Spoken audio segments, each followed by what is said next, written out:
Boracay, one of the most famous islands in the Philippines, has been a must-visit destination for years.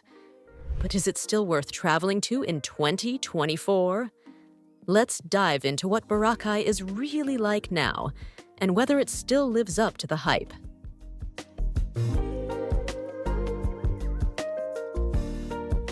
I'm staying right on the beach, and it's a great spot.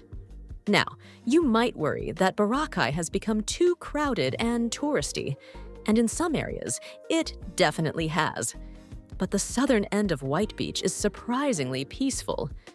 Fewer people, tranquil vibes. It almost feels like the Maldives with how calm and blue the water is. It's the perfect spot for a morning swim, and that's really what Boracay is all about, relaxing by the beach. Getting around can be tricky, though. I rented a scooter to explore the island, and while it's convenient, Boracay's narrow roads and traffic can make it a bit stressful. Renting a scooter here isn't cheap either. It cost me about $100 for a week. The main White Beach area, that's a different story. It's packed, especially during sunset. There are tons of people enjoying water sports and activities. It's lively, no doubt, and still beautiful. But if you're after peace and quiet, this might not be the spot for you. I found a cozy spot to grab lunch. This beachfront cafe has one of the best views I've ever seen. The food? Amazing. I had a smoothie bowl and some falafel. Not the cheapest, but worth it for the vibe and scenery. One thing Boracay does better than almost anywhere else: sunsets. Every evening has been stunning, and watching it from my hotel's rooftop has been an incredible experience. Staying beachfront here is worth every penny, especially if you can get a room with a view. My room cost $40 a night. Not bad, considering the location and the sunset view.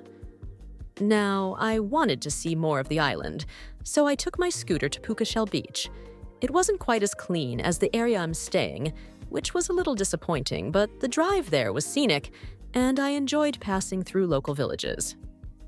If you're into adventure, there's plenty to do here.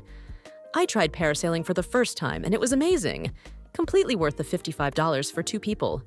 The view from up there is surreal, and surprisingly peaceful.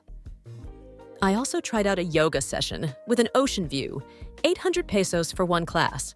Not the cheapest, but it's a beautiful, calming experience. Perfect if you're looking for some relaxation. I took a boat trip to Crocodile Island for snorkeling. The visibility was great, but the current was super strong. Next stop was Magic Island, where it's all about cliff diving. Fun, but I'm not sure if the whole trip was worth the cost. One thing to be aware of: seaweed. By the end of my trip, the seaweed had gotten worse, even on the quieter beaches. I learned it's common during the rainy season, so keep that in mind if you're planning a trip. But don't worry, the food here will make up for any downsides.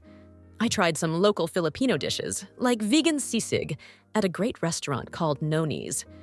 There are so many delicious spots to eat here. Be sure to try the coconut ice cream at Coco Mama.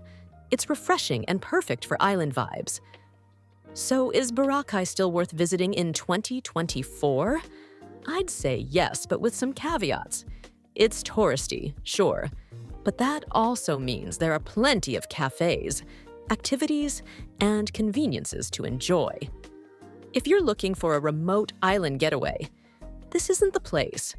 But if you want stunning beaches, great food, and fun activities, Boracay is still a solid choice. Thanks for watching, and don't forget to like and subscribe for more travel tips.